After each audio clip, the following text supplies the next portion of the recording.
végétarise le mode de vie noble. Donc aujourd'hui, nous allons préparer la galette des rois. Cette délicieuse pâtisserie est généralement préparée pendant les périodes festives, en particulier pour célébrer la fête de l'Épiphanie pendant la saison de Noël. Aujourd'hui, cependant, elle peut être préparée et appréciée tout au long de l'année. La tradition est qu'une fève, telle qu'une figurine, est cachée dans la galette par le chef pâtissier. Celui qui reçoit la part de galette avec la fève est le roi du jour et a des privilèges particuliers tels que fournir la galette la prochaine fois. Maintenant, rejoignons notre membre de l'association pour la préparation de cette délicieuse galette des rois végétalienne.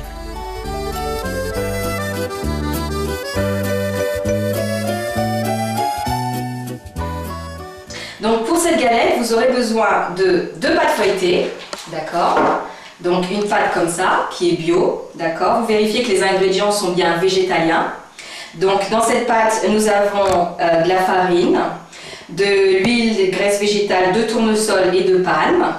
Nous avons également de l'eau, du sel, du jus de citron et de la lécithine de tournesol. Donc tous les ingrédients sont bio. Vous aurez également besoin de sucre. Donc moi j'ai préféré le sucre de canne qui est non raffiné. Donc de sucre de canne, vous aurez besoin de 100 g de sucre, pas plus. Vous aurez besoin de la poudre d'amande, donc entre 100 et 150 g de poudre d'amande.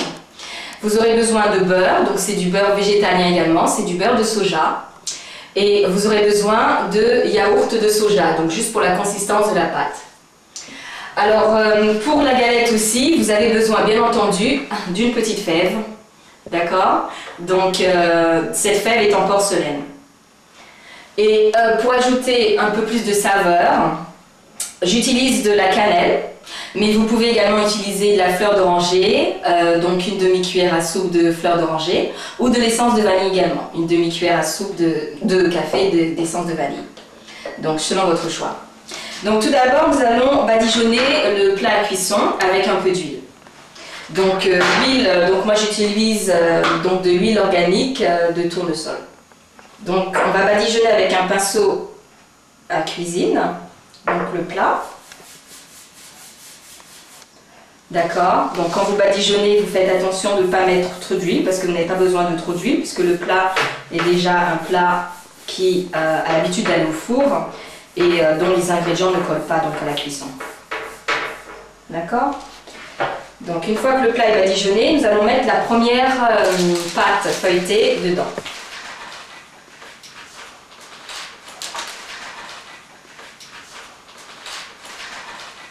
Donc voilà comment vous pouvez la mettre sur votre plat à cuisson. D'accord? Donc une fois que c'est fait, on va s'occuper donc de la frangipane. D'accord? Donc pour la frangipane, donc 100 g de sucre. Donc vous avez besoin de 100 g de sucre que vous mettez directement dans le bol, non raffiné. Nous avons besoin de la poudre d'amande, donc entre 100 et 150 g de poudre d'amande. Donc la consistance dépend bien entendu de votre goût, c'est-à-dire si vous préférez bien sentir l'amande, vous pouvez mettre jusqu'à 120 g de poudre d'amande et ça dépend aussi après de la consistance de la pâte. Donc nous allons mettre aujourd'hui 100 g de poudre d'amande pour commencer. Et si nous avons besoin d'un peu plus, nous rajouterons un peu plus de poudre d'amande. Voilà. Voilà, donc là on a 100 g. Donc en fait 100 g, ok? Très bien. Donc une fois qu'on a fini, donc on va commencer par mélanger le sucre et l'amande. D'accord? Donc vous mélangez bien. Actuellement c'est une recette assez pratique parce que les enfants peuvent vous aider aussi à la faire. Et ils aiment bien aussi, vous savez, manier tout ce qui est cuisine, aider les parents quand ils font des gâteaux. D'accord? Donc on mélange bien la poudre d'amande et le sucre. D'accord? Une fois que c'est bien mélangé, on va ajouter le beurre. Donc pareil pour le beurre, on va mesurer. Donc on va prendre entre 50 g, 70 g de beurre. Donc c'est du beurre végétalien, d'accord? C'est du beurre de soja végétalien. Donc on peut couper en morceaux.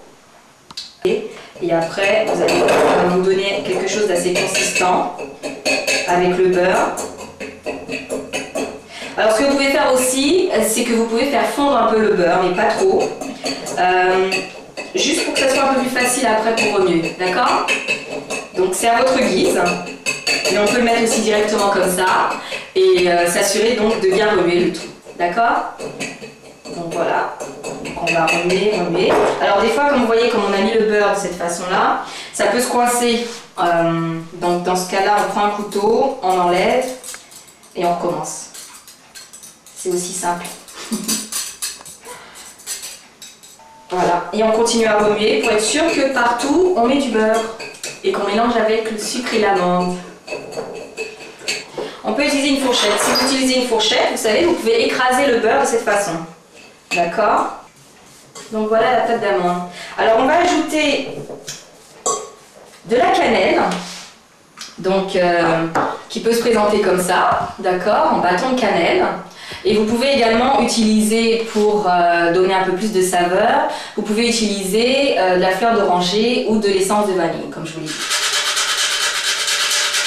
Donc vous râpez un petit peu de cannelle, donc vous râpez jusqu'à à peu près une demi-cuillère à café de cannelle. On va mélanger la cannelle comme ça. Frangipane. D'accord, on mélange bien la cannelle, on mélange toujours bien les ingrédients pour être sûr que c'est uniforme, la pâte est uniforme et comme ça le goût est également uniforme. Et on va prendre 2 cuillères à soupe de yaourt de soja, d'accord, pour donner plus de consistance à la pâte. Alors je peux continuer avec la fourchette, hein, je peux continuer. Une fois que vous avez mélangé donc la frangipane, c'est comme ça que ça ressemble. Donc voici la consistance. Donc si vous trouvez qu'il n'y a peut-être pas assez de frangipane, vous pourrez ajouter de la poudre d'amande avec un peu plus de yaourt de soja. Voilà votre frangipane qui est prête à l'emploi. D'accord? Et on va reprendre donc notre pâte feuilletée qu'on avait d'abord mis au préalable, donc sur la pâte de cuisson. Voilà. Donc on va utiliser une cuillère à soupe. Hein. On commence à mettre la frangipane au milieu et ensuite de cette façon on peut recouvrir au fur et à mesure la pâte feuilletée. D'accord? Donc de cette manière on aura un peu de frangipane partout sur notre galette. Voilà. En fait vous pouvez avoir vos enfants vous aider à la faire parce que comme vous voyez ils ont juste à mettre la frangipane au milieu donc de la première pâte feuilletée et ensuite on va l'étaler un peu plus sur les bords. D'accord, donc on s'assure de tout prendre hein, dans le bol, on ne laisse rien. Donc voilà, on va bien l'étaler un peu partout de façon à avoir une pâte étalée sur toute la partie. Alors le secret du cuisinier, il ou elle est le seul à savoir où est la fève. Donc voilà à quoi ressemble donc, votre première partie de galette avec la frangipane. Donc maintenant nous allons insérer la fève. Donc pour cette occasion vous avez Blanche-Neige, mais vous avez aussi différentes sortes de figurines que vous pouvez insérer. Donc celle-ci est en porcelaine. Quand on coupe la galette, on s'assure de ne pas couper la fève. Voilà, on la recouvre bien pour être sûr que personne ne sait où est la fève. On a besoin donc la pâte feuilletée, donc on a besoin d'une deuxième pâte pour recouvrir notre galette. Si vous trouvez que c'est un peu trop sèche, des fois ça peut un peu sécher, on rajoute juste un peu d'eau pour humidifier un peu la pâte, d'accord? Donc on ajoute un peu d'eau comme ça pour humidifier la pâte, d'accord? Et après on la décolle très facilement. Donc vous la placez sur la seconde pâte, d'accord? De cette façon. Comme ça, d'accord, presque fini. Voilà, c'est fait. Donc vous avez recouvert votre galette, la première pâte avec la deuxième. Donc après vous pouvez donner la forme, vous savez, la forme à la fin, comme ça vous pouvez aplatir avec votre doigt. Pas besoin d'instrument, le doigt fait l'affaire. Donc une fois que c'est bien aplati comme ça, et ensuite vous faites les dessins que vous désirez en fait sur la partie de la galette, donc à ce niveau-là, et vous la faites avec le dos d'un couteau. Je vais piquer les bouts avec les bouts avec une fourchette pour être sûr que ça cuise bien, d'accord?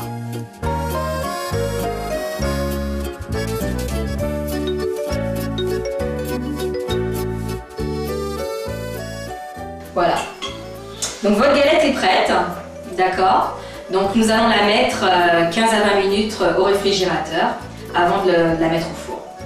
Voilà.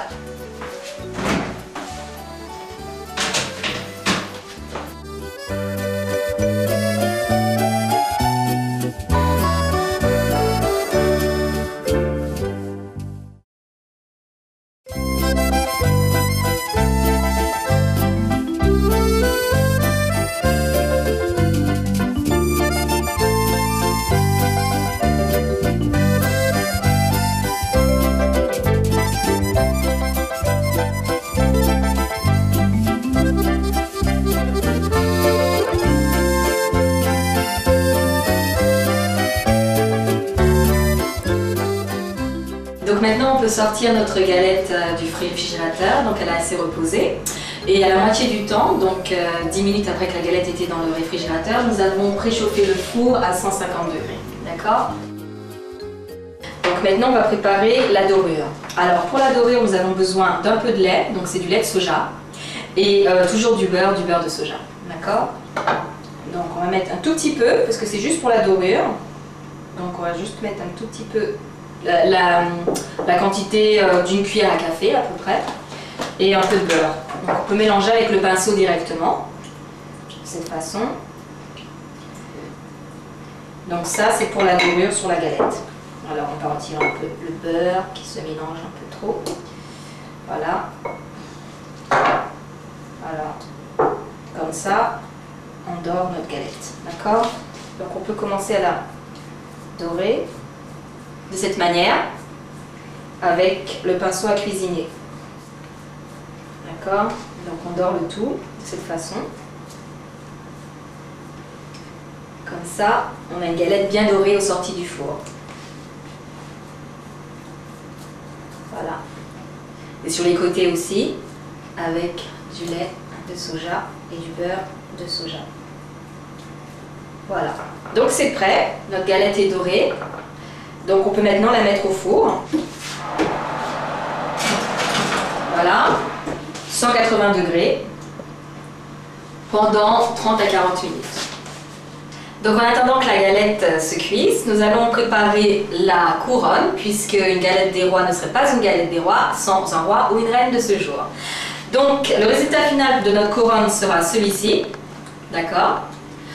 Donc pour cette couronne, de quoi avons-nous besoin? Nous avons besoin d'un papier tel que celui-là, donc ça peut être un papier donc, pour les cadeaux, pour envelopper les cadeaux, de la colle, très simplement, d'une paire de ciseaux, d'un crayon à papier, d'une règle, d'une agrafeuse et de petits stickers, donc avec des marquages donc, de joyaux, puisqu'une couronne en général a de jolis joyaux. D'accord? Donc pour cela, sur le papier donc, cadeau, que vous retournez donc, dans la partie blanche, vous utilisez la règle donc, pour faire une tranche de à peu près 10 cm.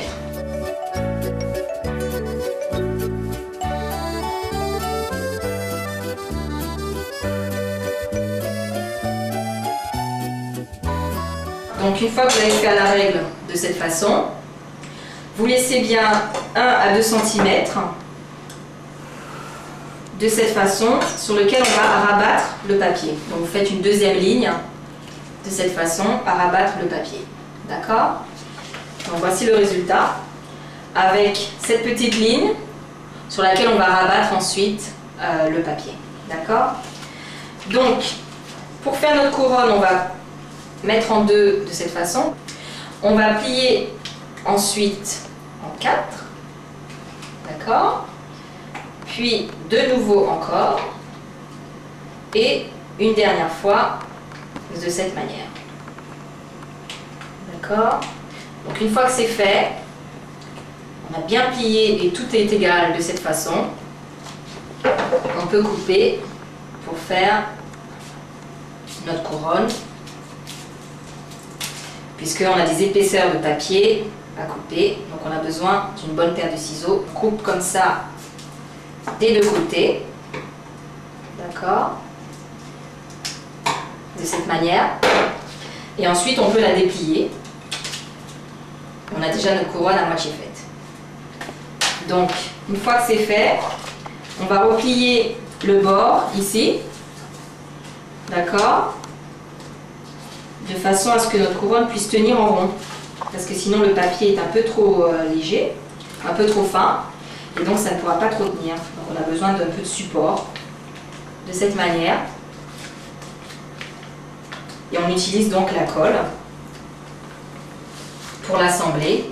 Alors on utilise bien de la colle une deuxième fois.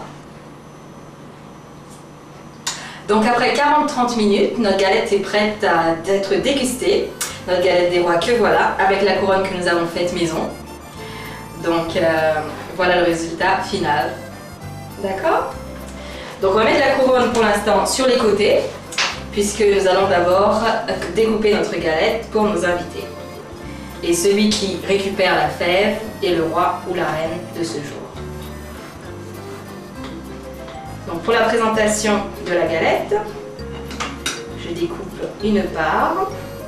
Alors pour servir notre galette, nous pouvons la servir avec du sorbet à la mangue ou sinon avec de la crème fraîche à base de soja.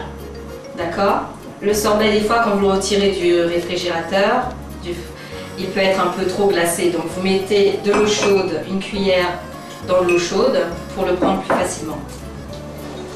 Donc voilà, de cette manière que vous mettez à côté de votre part de galette pour servir à vos invités. Avec un peu de champagne qui est en fait du champagne sans alcool, d'accord? Donc du champomis, pour ceux qui connaissent, totalement sans alcool. Donc pour les enfants, tout comme les grands, que vous servez à vos invités, amis, famille.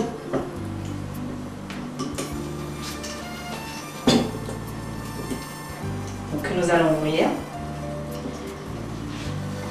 avec nos petits verres de champagne et que la fête commence.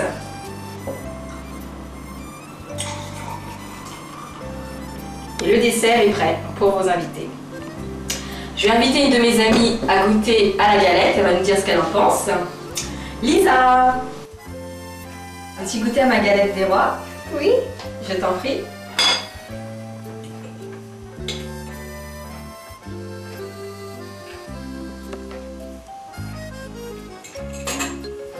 Oh, c'est bon?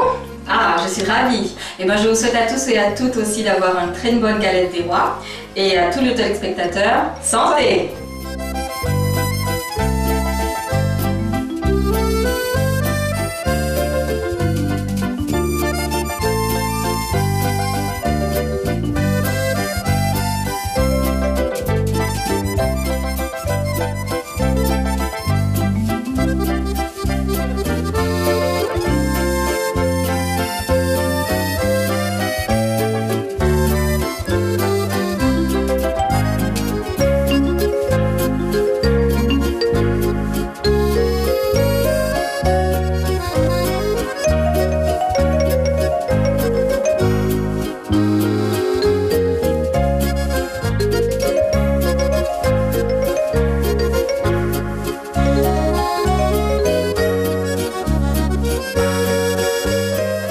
For more details, please visit www.suprememastertv.com/veg.